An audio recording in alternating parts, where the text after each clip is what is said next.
നമസ്കാരം. IB ഉദ്യോഗസ്ഥയെ കാമുകനായ സുകാന്ത് ചൂഷണം ചെയ്തതിന് കൂടുതൽ തെളിവുകൾ. കഴിഞ്ഞ വർഷം ആശുപത്രിയിൽ ഗർഭഛിദ്രം നടത്തിയതിന്റെ രേഖകൾ ഉൾപ്പെടെ കുടുംബം കൈമാറിയിട്ടും സുകാന്തിനെതിരെ കേസെടുക്കാൻ പേട്ട പോലീസ് തയ്യാറായിട്ടില്ല.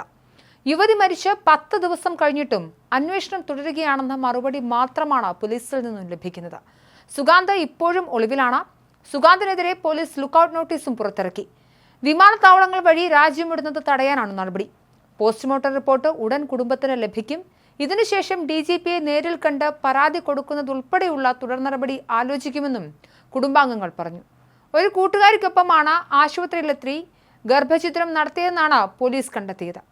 ബാങ്ക് രേഖകൾ പരിശോധിച്ചപ്പോൾ ആശുപത്രിയിൽ പണം നൽകിയതിന്റെ വിവരം ലഭിച്ചതിനെ തുടർന്നാണ് കുടുംബം വിവരം പോലീസിൽ അറിയിച്ചത്. ഗർഭഛിദ്രം നടത്തിയിരുന്നെന്ന് കുടുംബം അറിയുന്നതും അപ്പോൾ മാത്രമാണ്. പിന്നീട് പോലീസ് നടത്തിയ അന്വേഷണത്തിലാണ് ഒരു സുഹൃത്തിനൊപ്പം യുവതി ആശുപത്രിയിലെത്തിയ വിവരം സ്ഥിരീകരിച്ചത്. യുവതിയുടെ ബാഗിൽ നിന്ന് ഇതുമായി ബന്ധപ്പെട്ട മരുന്നിന്റെ കുറിപ്പടിയും ലഭിച്ചു. സുകാന്ത് യുവതിയെ ലൈംഗിക അതിക്രമത്തിന് ഇരയാക്കിയെന്നും മുകളിൽ നിന്നും പണം തട്ടിയെടുത്തുവെന്നും പിതാവ് മധുസൂദനൻ കഴിഞ്ഞ ദിവസം പറഞ്ഞിരുന്നു. ഗർഭഛിദ്രം നടത്തുന്നതിന് ഏറെ നടപടിക്രമങ്ങളുണ്ട്. ഈ നടപടിക്രമങ്ങൾ ആശുപത്രി പാലിച്ചിരുന്നു എന്നതും ഉയരുന്ന ചോദ്യമാണ്. ഇനിയും സുകാന്തിനെതിരെ IBയും നടപടിയെടുത്തിട്ടില്ല. നെടുമ്പാശ്ശേരി വിമാനത്താവളത്തിലെ IB ഉദ്യോഗസ്ഥനാണ് രേഖകളിൽ ഇപ്പോഴും സുകാന്തും തമ്മിലുള്ള അടുപ്പം അറിഞ്ഞ മാതാപിതാക്കൾ വിവാഹം നടത്താൻ തയ്യാറാണെന്ന് അറിയിച്ചിരുന്നു. സുകാന്തിന്റെ കുടുംബവുമായി സംസാരിക്കാമെന്ന് പറഞ്ഞപ്പോൾ ഓരോ കാരണം പറഞ്ഞ് സുകാന്ത് ഒഴിഞ്ഞു മാറുകയായിരുന്നു.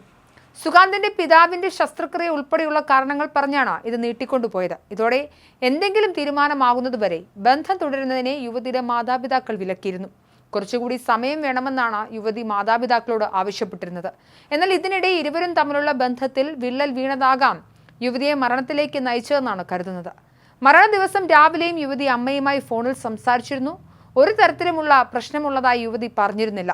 സുകാന്തിന് വേറെയും ബന്ധങ്ങളുണ്ടായിരുന്നു. കുംഭമേളയ്ക്ക് പോയി നോർത്ത് ഈസ്റ്റിലെ യുവതിയെ പീഡിപ്പിച്ചു. തിരുവനന്തപുരത്തുകാരിയെ പ്രണയച്ചതിയിൽ വീഴ്ത്തി പണവും മാനവും കവർന്നു. ഇതെല്ലാം കൂട്ടി വായിക്കുമ്പോൾ സുകാന്ത് ഒരു സൈക്കോ ആണെന്നാണ് വ്യക്തമാവുന്നത്. മകൾക്ക് സമ്മാനിച്ച കാർ കൊച്ചി ടോൾ പ്ലാസ കടന്ന മെസ്സേജ് വന്നപ്പോഴാണ് സഹപ്രവർത്തകനുമായുള്ള ബന്ധം പത്തനംതിട്ടയിലെ കുടുംബം അറിയുന്നത്. +1 കാലത്ത് തുടങ്ങിയ പരിശീലനമാണ് മകളെ IB ഉദ്യോഗസ്ഥയാക്കിയതെന്നും അച്ഛൻ പറയുന്നു. അസമയത്ത് യാത്രകൾ വിലക്കിയിട്ടുണ്ട്, ചോദ്യം ചെയ്തിട്ടുണ്ട്. ജോലി കിട്ടിയതിന് പിന്നാലെ വീട്ടിലെത്തിയ ഉദ്യോഗസ്ഥർ തന്നെ ജോലിക്കാര്യം പുറത്തു പറയരുതെന്നും വീട്ടുകാർ പോലും ജോലിക്കാര്യങ്ങൾ ചോദിക്കരുതെന്നും പറഞ്ഞിരുന്നുവെന്നും അച്ഛൻ പറയുന്നു. യുവതിയെ മാർച്ച് 24-നാണ് പേട്ട റെയിൽവേ മേൽപ്പാലത്തിന് സമീപത്തെ ട്രാക്കിൽ മരിച്ച നിലയിൽ കണ്ടത്.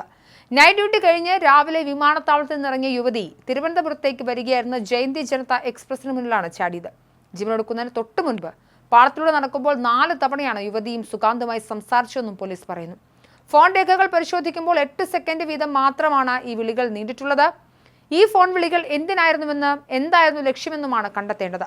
പലതവണ സുകാന്തിന്റെ അക്കൗണ്ടിലേക്ക് പണം മാറ്റിയിട്ടുണ്ട്. അപൂർവമായി മാത്രമാണ് തിരികെ സുകാന്തിന്റെ അക്കൗണ്ടിൽ നിന്നും പണം ഇട്ടിട്ടുള്ളതും. സുകാന്തിനെ കാണാൻ പലവട്ടം യുവതി കൊച്ചിയിലേക്ക് പോയിരുന്നു. സുകാന്ത് പലവട്ടം തിരുവനന്തപുരത്തും വന്നിട്ടുണ്ട്. എന്നാൽ യാത്രാ ചെലവുകൾ വഹിച്ചിരുന്നത് യുവതിയാണെന്നും കണ്ടെത്തിയിരുന്നു.